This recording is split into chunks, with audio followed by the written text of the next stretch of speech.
പ്രണയതാര ജോഡികളായ തമന്നയും വിജയ് വർമ്മയും വിവാഹിതരാകാൻ പോകുന്നു.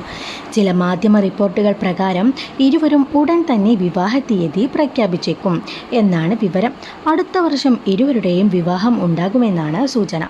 ജീവിതത്തിലെ അടുത്ത ഘട്ടത്തിലേക്ക് കടക്കുന്ന ഇവർ കഴിഞ്ഞ 2 വർഷത്തോളമായി ഡേറ്റിംഗിലാണ്. തമന്നയും വിജയ് വർമ്മയും ഒരു പുതിയ വീട് തേടുകയാണെന്ന് നിരവധി മാധ്യമ റിപ്പോർട്ടുകൾ പുറത്തു വന്നിട്ടുണ്ട്. അടുത്ത വർഷം ഇരുവരും വിവാഹിതരാകാൻ തീരുമാനിച്ചതായും അതിനുള്ള ഒരുക്കങ്ങൾ ഇരുവരും ആരംഭിച്ചതായും വിവരമുണ്ട്. എന്നാൽ തങ്ങളുടെ പ്രണയബന്ധത്തിൽ തുടരുന്ന മൗനം പോലെ ദമ്പതികൾ ഇതുവരെ വിവാഹ കാര്യത്തിലും ഒരു കാര്യവും പരസ്യമാക്കിയിട്ടില്ല. എന്നാൽ താരങ്ങൾ വിവാഹം സംബന്ധിച്ച് വളരെ ഗൗരവത്തോടെയാണ് സംസാരിക്കുന്നതെന്ന് ഇവരുമായി അടുത്ത വൃത്തത്തെ ഉദ്ധരിച്ച് ടൈംസ് റിപ്പോർട്ട് ചെയ്യുന്നത്.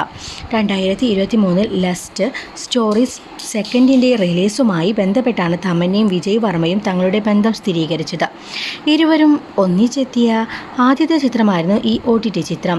അടുത്തിടെ എല്ലാവർക്കും അറിയാമെങ്കിലും തങ്ങളുടെ ബന്ധത്തിൻ്റെ സ്വകാര്യത തങ്ങൾ സൂക്ഷിക്കുന്നുണ്ടെന്ന് തമന്നയുമായുള്ള ബന്ധത്തെക്കുറിച്ച് വിജയ് വർമ്മ പ്രതികരിച്ചിരുന്നു. അതേസമയം താരങ്ങൾ മുംബൈയിലാണ് തങ്ങളുടെ പുതിയ ഭവനം തേടുന്നത് എന്നാണ് വിവരം.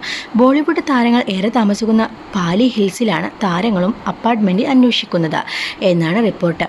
സിക്കന്ദർ മാ മുഖന്ദർ എന്ന ചിത്രമാണ് തമന്നയുടേതായി ഇനി ഇറങ്ങാനുള്ളത്. നീരജ് പാണ്ഡെ സംവിധാനം ചെയ്യുന്ന ഒരു തെഫ്റ്റ് ത്രില്ലറായ ചിത്രം നെറ്റ്ഫ്ലിക്സ് വഴിയാണ് റിലീസാകുന്നത്.